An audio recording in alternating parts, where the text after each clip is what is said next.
Once I started rocking my gift, all these doors started opening. So that whole idea of your gifts will make room for you, that's my testimony through and through. My gifts have absolutely made room for me, put me in rooms with giants, and opened doors I didn't even know existed. You're listening to the Redefining Wealth podcast with Patrice Washington. In today's episode, I sit down with award-winning author and speaker, Luvvie Ajayi. She's here to teach us how to rock our gifts, ladies. So get ready. Hey there, this is Patrice from patricewashington.com, where we chase purpose, not money. Super excited because we're back for more of the You Deserve More series here at Redefining Wealth. If you are new here, then welcome. You are in for a treat. I have had this woman on the short list of guests that I really wanted from the very beginning of even coming up with the podcast idea for Redefining Wealth. And I saved her. I saved my ask for such a time as this because this is the month where we not only acknowledge Financial Literacy Month, but my contribution has always been towards not always talking about the restrictions and the deprivation from cutting things, cutting spending, cutting hair, cutting nails.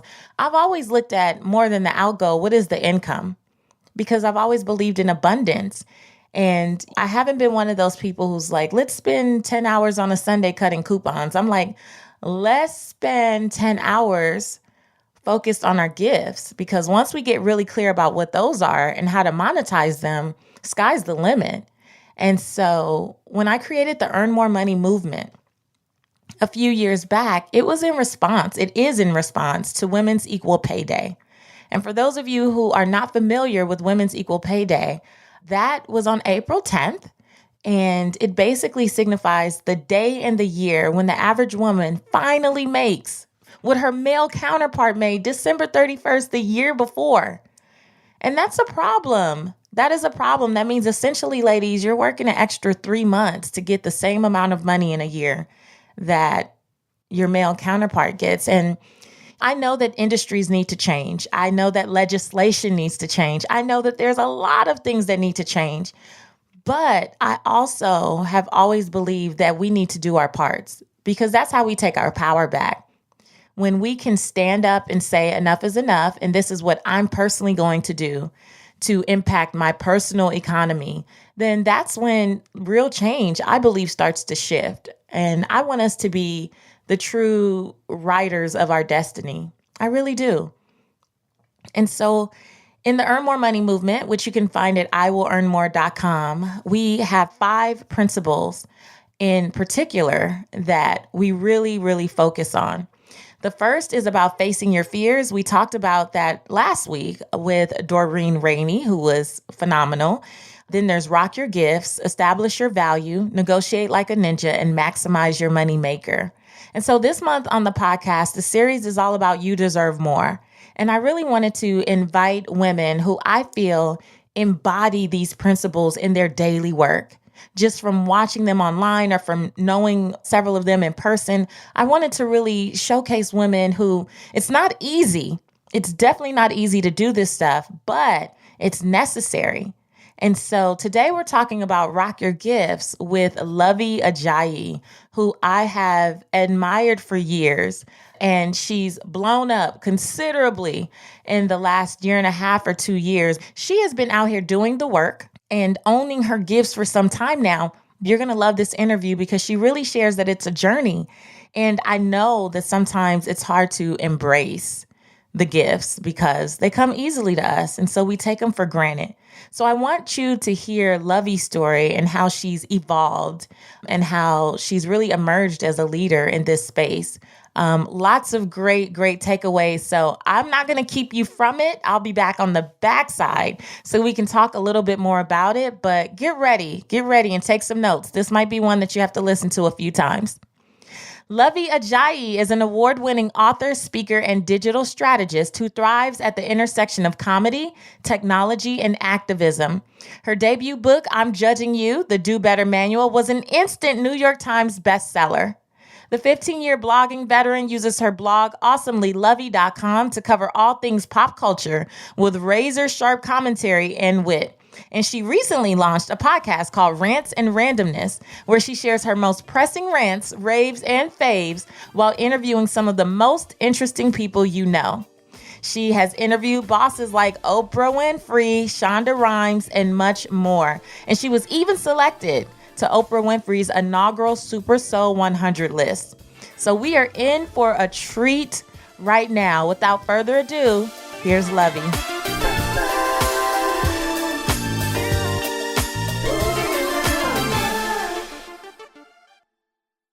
Welcome to the Redefining Wealth podcast, Luvvie. I'm glad to be here. No, you don't understand. You have been on the short list from the day that I knew that I was starting a podcast. You were on that very short list of like 10 people that I was like, I have to get. But I said, first, let me make sure I'm going to do this for real before I start asking people to just come on the show. Let me just make sure I'm in it. But I'm in it now. I love it. I love doing the podcast and I love watching you just soar and grow. And I have to tell the story about when I actually got to meet you in person. So I have been a stalker of yours for like years before. And I don't know if you remember, I met you in Atlanta at the Dream Conference. Yep. A few years ago, Pastor John Gray was there and the woman from Suicide, Magic Johnson. Shout out to all those people. I love them to pieces. But when I saw you, I was like, this is my best friend. Huh? I remember us meeting. It was at the opening party, right? Yes. Mm-hmm. I was so I need to post that picture. I looked real super cheesy and just too excited. I was super excited. That's hilarious. I love it. Yeah, but it's been a pleasure to watch you grow and just do your thing over these years. I'm one of those people just been cheering on the sidelines. So every time I see you, I always have two thoughts, Luvvie. One is like, yes. Every time I see you do something, that's the sound I make in my head. Yes. Oh, yeah. Girl. And then the second thought is, I'm Nigerian and nobody knows. Yeah. I feel it deep in my bones that I'm actually Nigerian. You know, come on, cuzzo. We'll claim you. We like to claim people who are doing dope things, and you are doing dope things. So we would totally claim you. Look, I've been telling Tiffany, the budgetnista, I'm like, Tiffany, tell them to let me in. I'm down. I don't know if I'm Cuba or Yoruba, but I'm in here. I believe it. So anyway. So I'm super geeked to have you on. So I remember the first time I read I'm Judging You. Yeah. I think to Chicago to tape the Steve Harvey show. And when I tell you I cackled from Cali to Chicago, like the dude next to me was finally like, what are you reading? What is that? And I had to share with him because you know when you're trying to be quiet, but that shoulder shakes and you Yes. So you've been a big deal to me for a minute, but ever since I'm Judging You, which I guess has been out, a couple years now? 2016? Yeah, my book came out September 2016, so a year and a half. Oh my gosh. Yeah, it's only been a year and a half. So yeah, super big deal on the internet to super big deal in real life. So I have to ask you a question. Have you taken on any of those personas that you talk about in the book? You know, the internet stars? No. You're not the number dropper, Luvvie? I am hyper aware about not being that person. Like, I never want to be the person who my friends are like, here she come again, thinking she a big deal. Like, I do not ever want to be that person to the point where, like, I introduce myself to people even after they're like, oh, so good to finally meet you. I'd be like, oh, well, my name is Luvvie. And they're like, obviously. I'm like, look, I can't be out here assuming anybody knows me. No. Yeah. Well, because that's what the mismatched do, right? Or like there's one, right. But the mismatched are people who show up one way online and then you meet them in person and you're super disappointed. Yeah, that's the thing. There's a lot of people who are wild online. I'm talking caps, going in on people. A voice. They're huge voices. And then you meet them in person and they're complete wallflowers. Now, that's different. Like, I'm not saying everybody who's hype online, you meet them and they'll be high-fiving you and jumping off a chair. People create new personalities for the internet. And like my nightmare is if somebody's like, man, she was nothing like that. Yeah. That's what I always say too. I never want someone to meet me in person and go, wow, you seem nice online, but you're nasty in person. That's just me personally. Like I always say I want to be the same on stage as I am off stage, as I am on camera, off camera, whatever, because that's what makes you who you are. Like you want to be relatable and cool and just who you really are, whatever it is, just be who you are on and off. Well, I agree. And like somebody was actually recently tweeting about this, about like how sometimes influencers do carry these dual personalities. But in the same token, don't expect the person you see online who's live all the time to also be trying to entertain you in person, right? Because people get tired, right? Like folks just might get off flights and all of that good stuff. But yeah, it's a balance, right? It's a balance. Like I think in totality, we need to make sure we're being exactly who we are in real life and on. I mean, I really credit that to the success that I have had, though, is being authentic. It's like whatever it is, just be you for real. And even if you're not feeling like your internet self, there's a way to portray that too. Like, girl, I'm tired today, but thank you so much. Yes, that's it. That's what happens. Like, because a lot of times now, we all travel like fools. We all gallivanting and getting on flights every other day, and it's exhausting. Yeah. So, like, when somebody catches you at like 6 a.m. at the airport, you're probably not going to be at your most chipper. So, I have no problem being like, yeah, girl, we can totally take a selfie, but I'm tired. So, I'm going to put these sunglasses on because I look like who done it and why. So, just honestly being real in that, let people know where you are. Yeah. I love that you said internet flame is flimsy. Yeah. Yeah, internet fame is flimsy. Well, Luvvie, the name of this series that you're on in particular is called You Deserve More. And I do want to shine a light on Women's Equal Pay Day, which is really important to me as a personal finance expert. Because as much as I believe that big businesses need to do better and bosses and employers and everyone needs to do better, we do as well. I launched something called the Earn More Money movement a few years ago. And one of the areas that we focus on is rocking your gifts. And I invited you on specifically because when I think about a woman who is out here just rocking her gifts unapologetically, you always come top of mind for me. Oh, wow. You always do. Just the other day, you posted about being at Microsoft, and then behind you, there's like a slide that says Black cool is abundant. And I'm like, yeah, Luvvie, yes. I jumped back in that. And so I really want to ask you, for the audience, how did you become comfortable with rocking your gifts? It's a journey. So I started blogging in 2003 when I was in college, back when blogging didn't come with any expectations. Nobody really thought about it as anything but playing on the internet. There were at that point, there were only maybe a handful of people who were making real money online. So it was actually a gift for me not to think about it as anything but a hobby, because it gave me the freedom to write in the way that was most clear to me and in the way that was most authentic. Because sometimes if we start writing or start doing whatever the thing we do with the idea that people are watching, it might change how we approach it. So for me, I was writing in the way that was like, I didn't know if anybody was reading. I didn't even think it was important for anybody to be reading. I was just writing because I felt like it.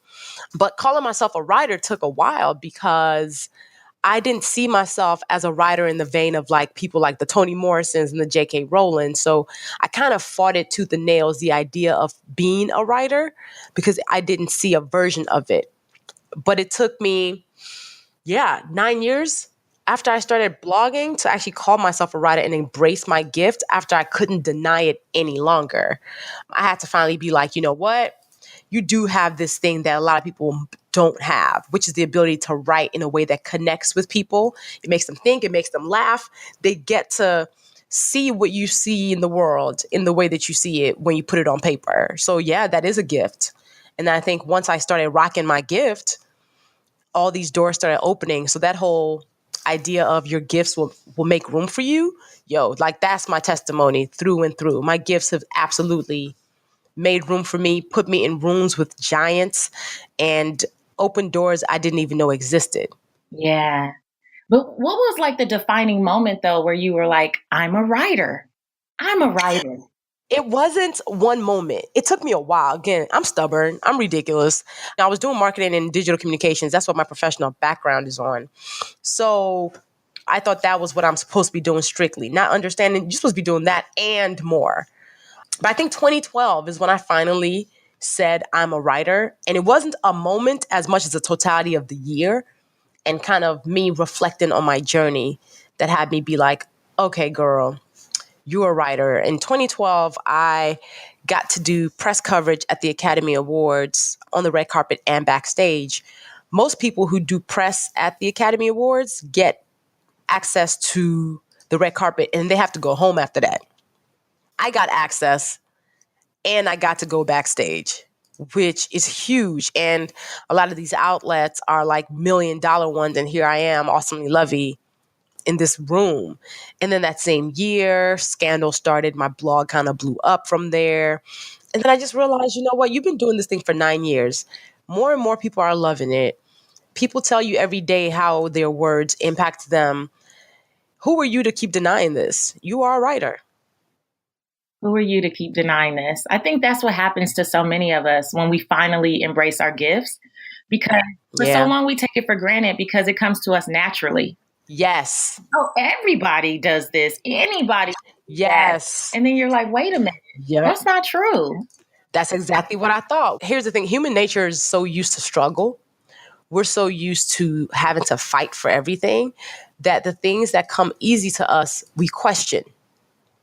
We'll be like, that's too easy. So that can't be it. That thing that we're really good at that feels too easy, that's our gift, because it's easy because it's the gift. That's why it's like come to you without struggle, because it's the gift that God gave you. So you kind of have to own it. And we will fight it tooth and nails. It's the thing you do with the least amount of effort, right? The thing that you do the best with the least amount of effort just flows out of you. Yep. It's like why painters can paint. They can't necessarily teach you how to become a great painter, but that's the gift they have. I can't paint. There's a lot of things I can't do that others can do seamlessly. That thing is their gift. When I was a kid, I was really frustrated. I remember doing a debutante at like 13. The thought of being in this debutante and trying to find a talent, right? Because I was like, I don't dance, I don't sing. I took piano lessons, but I don't play particularly well. You know, like, what am I supposed to do? And I ended up doing a speech and I got a standing ovation. And it still took me years to realize that came naturally to me. Getting on a stage and speaking to people and motivating, inspiring them, whatever, like that came naturally. But because it didn't look like dribbling or playing or, you know, I just didn't get it. And I didn't have anyone around me to show me that was it. It took years to embrace that. You know, I got in trouble for talking all the time in school, been talking forever. But I never could have seen a career where you get paid to just talk. Yes, right? It's one of those things. Again, we don't see it coming. You know, same as when I started speaking, I didn't really think it was anything special. And then people will say like, oh my gosh, I hadn't thought about things in that way. So I realized that my gift is not just the writing piece. It's the ability to pass on ideas, big ideas in small bites, and it connects. So whether it's in writing or speaking, both of them, I have to honor it. Right. And you did honor your speaking gift with this TED Talk. I watched your TED Talk. Now you're almost at 2 million views. So congrats on that. Your TED Talk is amazing. I'll make sure that I link to it in the show notes. And I'm responsible for at least 17 of those views. I loved it. I really did. I loved it. And I loved in the TED Talk where you talked about being the domino.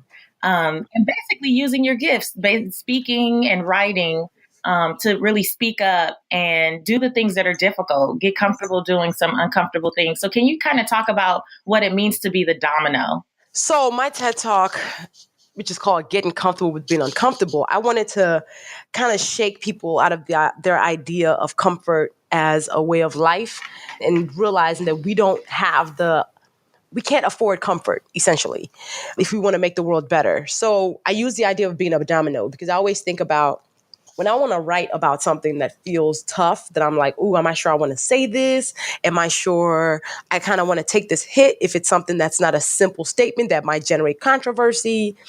And then I think about like dominoes. When you see a stack of dominoes, like when they're lined up, what makes all of them fall? One has to fall first, which then makes the other ones fall, and using that as an analogy to how we approach life and how we approach being change agents and professional troublemakers and and loudmouths for good.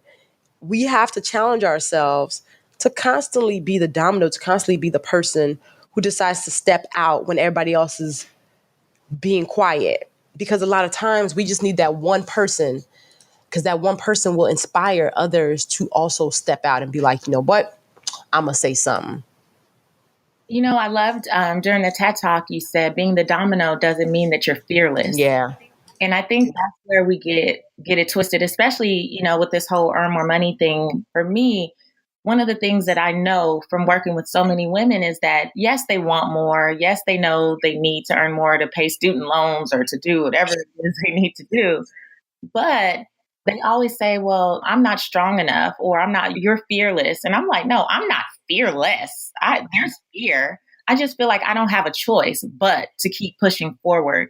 So talk a little bit about that. Like, the domino doesn't mean that you're fearless. You still have fears, right? Yeah, that's important because we want to make sure people know that feeling fear is not your problem. People might feel somehow othered, or maybe I'm not doing enough because I am feeling scared.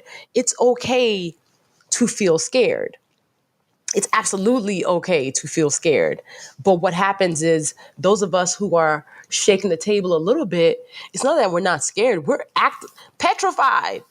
But what we're doing is being like, all right, I know this scares me. I know this might have consequences, but I'm going to do it anyway because it's that important. So it's the idea of not letting the fear be the thing that stops you, right? You just kind of push past it.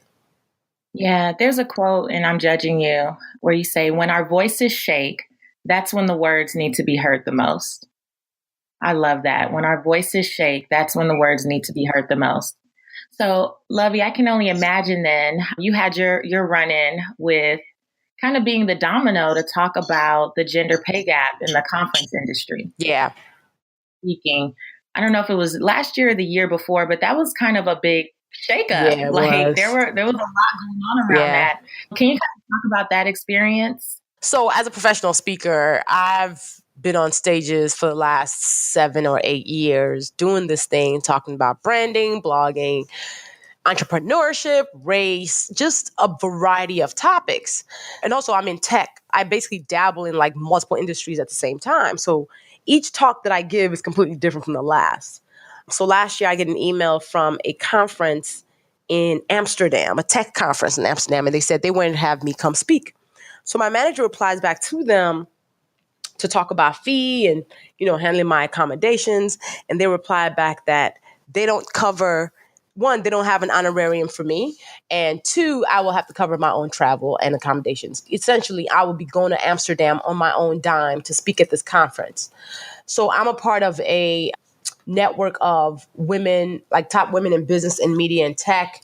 And I just sent an email out that was like, hey, you guys, I was asked to speak at this conference. Have anybody been asked to speak?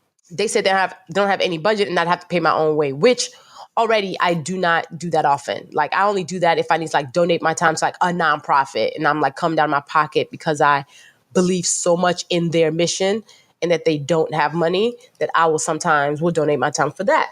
But this was not a nonprofit. This was a conference that brings in something like 15 million euros a year. Yeah. So within 15 minutes, people on the list had sent me emails like, oh, I spoke there last year. They paid my way. Oh, they bought my books. Oh, I know somebody who spoke there who actually got their stuff compensated. So I realized the pattern was like this conference was basically paying people by hierarchy. White men who went were paid, or at least had their books bought in bulk and their travel paid for. White women had their travel paid for, and Black women were being asked to pay their way to speak there. So I was like, yep, that's not going to work. So I brought it up on Twitter. I didn't even mention the conference name because it was clearly larger than them, because this pay gap thing is bigger than just one summit. It's something that is across the board, across multiple industries. Well, people figured out what conference it was. And somebody who writes for Forbes was like, hey, I would love to write a piece on this pay gap thing, especially on this particular incident. Would you like to go on record? And I was like, whew, if I go on record, will this hurt my pockets if other people are afraid to invite me to speak? But I was like, you know what? I have to speak up about this because, the level of disparity is ridiculous. So yeah, end up writing a Forbes piece about it.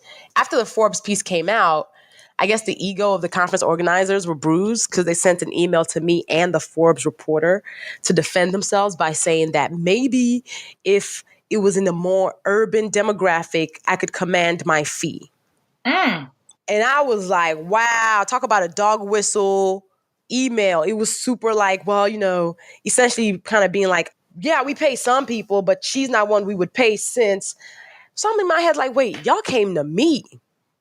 Right. And also, if I needed exposure, you wouldn't be coming to me because you wouldn't know me. My exposure is what already let you know who I was as a speaker and as an influencer, as a thought leader. So don't do the dog whistle thing. So essentially, they got publicly embarrassed because they really kind of helped the conversation move forward because they showed the ideas behind people's heads when they don't want to pay Black women. Like he literally thought and said to me in an email that I couldn't command my fee because Amsterdam is not an urban demographic, which is essentially being like, well, ain't gonna be no Black people there, so we're not gonna pay you. Like, which is kind of crazy. Yeah, this is ridiculous. You're not paying me for a color. You're paying me for the knowledge that I'm about to. That I bring, right. So it was interesting. Some speakers actually pulled out of the conference as a result of Wow. it. Yeah. So it was one of those times where I was like, all right, this is why we have to use our voices. Because again, I've been speaking for a long time.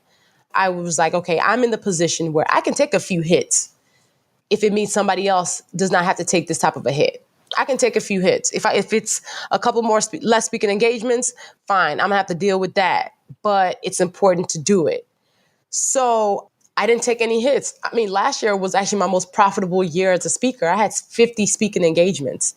So it was one of those times where we also have to realize that the thing that we are afraid of is sometimes not even as big as we thought it was. Yeah. It's not. I always look at things kind of like, what's the worst case scenario? Is Yeah. one thing I always consider. And sometimes if the worst case scenario, to your point, is, okay, there's a few people who might be like, she's trouble, whatever. Like, okay, I can deal with that if the bigger picture is, you're not going to do us this way. Right. Like, we'll call you out. So I can take a hit if that's what it is. But often I really feel like when we stand in our truth, it's always so much sweeter on the other side. It's always better on the other side. You have to go through a little something, but it's always worth it. Yep. I think, again, and I always say that those of us who have some type of power, we have to kind of understand what our power is.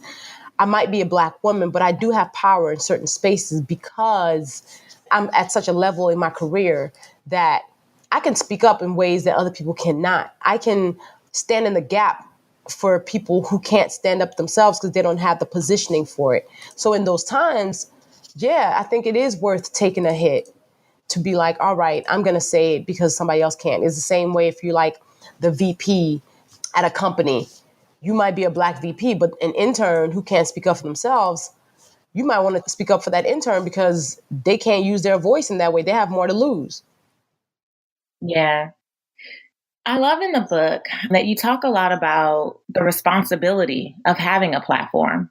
Yeah. And how it kind of started the day that your mom took your favorite doll away from you. That was the first day you hit a wall slide, if I remember correctly. Correct.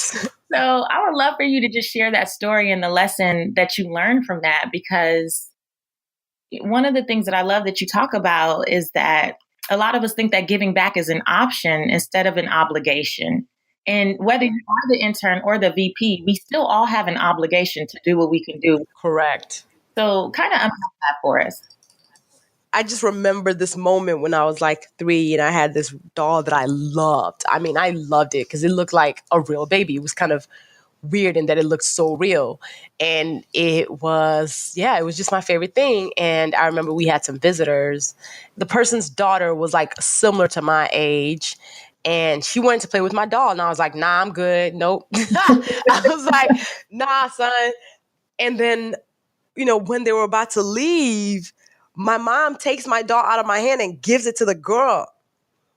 And I was like, what? No. And I tried to take it back. And my mom was like, no, it's hers now. because we're going to give her the doll. And I flip out like tantrum, wall slide. I was not happy because this is my favorite thing. And after they left, my mom was like, they don't have as much as we do. Like, you can give up something that's yours because it might mean the world to her. And I was over here, 3-year-old me was not having that explanation. I was like, oh, that's cute, but no, you gave my doll away. But I think back to it and I realized that was a moment of my mom teaching me a lesson of like, you know, when you have more things. I have other toys. This just happened to be my favorite toy. And it was just the lesson of, if you have an abundance of something, give it to somebody who doesn't have enough of it. And I remember this moment because I was like, even in my tears, I was still like, okay, fine. That's good point. But I still want my doll back. But I think about it and I'm like, I probably didn't cry about that doll for more than a day. Losing that thing that I thought was my favorite thing did not kill me. Like, I'm all right. And who knows what that thing did mean to that little girl. So yeah, I recall that as kind of like the larger message of what she's taught me.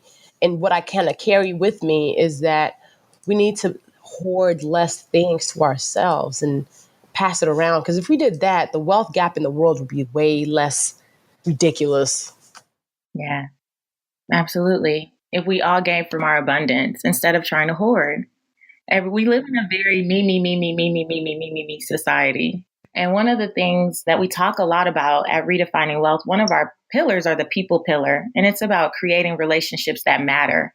And I remember listening to your podcast, your episode with Myleik early on. And so one of the things, which is what prompted me actually to reach out to you, because like I was saying, we live in such a me society, right? Where people are always sliding in your DMs to ask, but they never like to ask for something, but there's never any giving. There's never like hey, I support you. Like, I never see a like, I never see a comment, I never see a congratulations, I never see, but then when you want something, you appear and you said on that, like, hey, we need some DM etiquette. Like, yeah. And so I think it just speaks to that whole thing about, I don't have a problem with giving, but I don't like takers. Yeah. Like, I'll give, but you're just not going to slide through and take and make withdrawals, and you've never made a deposit, not a nothing. That's what I'm saying. I literally said, like, you can't withdraw from an account you haven't deposited into. And I find that the conversation I had with Myleik, her and I talk all the time, especially about like business and about just how we make sure we're constantly given. I think people are so me now that it's such a turnoff. And I mean it in the way that's like basic, right? Like, people don't think about social media as just a tool. You're supposed to behave in real life. Every single day I get a message from somebody who I've never gotten a message from before, who's asking me to do them some type of favor. So there's one in my DMs right now who's like, hey, so I have this event coming up. Would you mind sharing it on your platforms? Mind you, I've never heard from this person ever. I don't know who they are. I don't know their name. I don't know where they're from. And their first message to me is to ask me to amplify something of theirs, a very completely selfish ask. And all I'm saying is, people need to stop doing that. Like, stop it across the board. If you've never sent somebody a message before, it's like finding somebody you've never met on the street and saying, hey, can you help me promote my CD that just dropped? Like, somebody you've never seen before, and you just walk up to them and say, hey, can you give me $4 for this t-shirt that I'm wearing? Not going to happen. There's a way to do it, though. I would much rather someone say, hey, here's my book. I would love for you to read my book. I think it aligns with what you talk about. You might find it interesting. And if you like it, you know, if you would share on your Insta story or something. Like, to me, that's so much more reasonable. But I get people in the DM that's like, hey, pass my script on to Steve Harvey. What? Oh, my God. You know what? That's the thing. It's, again, if you're in the street, how would you engage with somebody? So let's say I see you in the street, Patrice, and I don't know you. And I was like, oh, she's a Black girl. Maybe she'd like my podcast. What I would do is I'd walk up to you and say, hey, my name is Luvvie. It's really nice to meet you. Do you have a couple of minutes? And if you're like, yeah, I do, I'll say, okay, so I have this podcast called Rants and Randomness. I talk about the things that I'm loving, the things that I'm side-eyeing, and I have interesting conversations with people. You're a Black girl. I'm a Black girl. And I think this podcast would actually be something you would love. Would you mind listening to it? That's how I would approach a perfect stranger on the street. One, I ask them if they have time. I introduce myself. I tell them what it is that I am promoting, and I tell them why it might actually be helpful. That is the exact same approach I would use if I had to inbox you and I didn't know you. I'd say, hey, Patrice, I follow your work. I think you're brilliant. I think your work in finance is like impactful. I have this podcast. It's the exact same thing. It's just in a different tool. Well, you know what, though? Even if I know you, I've met you before. I know we know people in common. I've seen you at Essence Festival and different places. I still let me go to her site. Let me send it the way anybody would send it. And then I'm going to follow up with a DM. And then I'm still going to say, here's what I'm doing. Here's why I think it's important. Here's why you're a good fit. Like, I just don't believe in taking people for granted. And that's why I said yes. Because here's the thing. It comes across. Your intention came across. The way you did it came across. You sent me a proper email. And then when I hadn't replied back because my email is in shambles, you DM'd me and I was like, bad. The way you approached it, you made it hard for me to say no. And that's what people need to understand.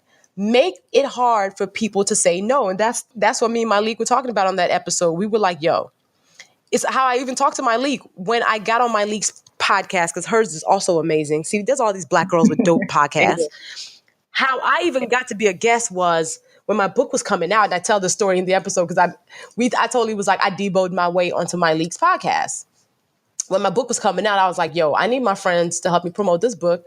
I can give them something interesting by just being myself on their platform. So Malik was like, yo, can I be on your podcast? Because I got this thing. Malik was like, Luvvie, I don't even interview people for my podcast. I don't even know how to do it. I said, bet, you can start interviewing by starting with me. And I was like, you can use Zencastr. I even gave her the tool. I was like, you can use Zencastr to interview me and it'd be dope. And she was like, you know what? And I said, you and I have similar audiences. So I know your audience would love this interview. And she was like, bet. I made it hard for her to say no. And she said yes. And that interview is still one of the favorite podcasts that I've done. And people still tweet both her and I to say like, yo, I love this interview between both of you. So that's what it comes down to. Make it hard for people to say no to you. And just make it simple, make it easy. Sometimes I want to say yes to people, but honestly, they make it so freaking hard. Yes. I'm busy already. Like, I don't need a list of instructions on how to support you for absolutely free. Like, yes. Like, you can't ask 19 things. It's like, what would serve you the most? What would help you the most, but be as easy as possible for me? It comes down to, again, making it easier. So, for example, when my book was coming out, I was like, okay, I'm going to need my friends who have platforms who actually like this book to help me promote it. So what I did was I sent them a one-pager with suggested tweets that they can edit themselves. So even if you don't feel like thinking about it, you can literally just copy and paste. And a lot of people did that. But some people were like, you know what? I'm going to edit it and make it my own. You make it easy. When you invited me to be on this podcast, you had a clean instruction. Okay, we can do it these dates. Bet. Great. Here's something for me to react to. Mm-hmm. So, yeah. Yeah. I mean, the Earn More Money movement is all about really helping move women to this place. Like, these are some of the principles that we talk about. So I'm glad that you are proof that you can make progress without just being a taker. Like, you have to be bold enough to make the ask. But when you do make the ask, do it appropriately. Like, build relationship first, show interest. Yeah. I love when people send me a message like, I'd love to work with you. What do you do? Well, wait a minute. You love to work with me. Why? You're asking me why you could Google? That's a waste of my time. Like, come on. So right. I love it. Well, I know that your time is valuable and I want to honor what I told you. So the last part of the podcast is where we do some redefining wealth, rapid wisdom questions. So I'm going to ask you 4 questions and just tell us the first thing that comes to mind. Okay. All right. The first one is, how do you define success? I define success as living life on your own terms. Mm-hmm. I love it. How do you define wealth in 3 words or less? Wealth. Ooh. Money stability. The third one, I'd probably say like ownership. Yes. Money, stability, and ownership. I like that. Okay. What's one book that has redefined how you see wealth? Ooh, that's a good one. You know what? I'm going to say Shonda Rhimes' Year of Yes. Oh, that's a good one. The wealth of like challenging yourself and growing. Yeah. Oh, that's good. And that's actually in our list for the Earn More Money movement. So ding, ding, ding. Look how the spirit led right there. Okay. And then this last one, you're going to fill in the blank. So you say, my name is your full name. And for me, the truth about wealth is whatever that is. Ooh. My name is Luvvie Ajayi. And for me, the truth about wealth is it needs to be passed down and passed on. Mm-hmm. Legacy. Mm-hmm. Yeah, that's good. Well, Luvvie, I am so appreciative of you being on the podcast, for you being a champion of just teaching women that they deserve more. Thank you so much for your example every day. I don't say that to gas you up or anything. When I see you on these different stages, different platforms, whatever you're doing, it makes me so happy because you did We Can. Because you're doing it, that's an example for the rest of us. And I appreciate you being the example. So thank you. Absolutely. Thank you so much for having me and for also passing on your wealth of information constantly to women. I am a huge fan of women who empower other women. So you're super dope. Thank you. I appreciate you. Indeed.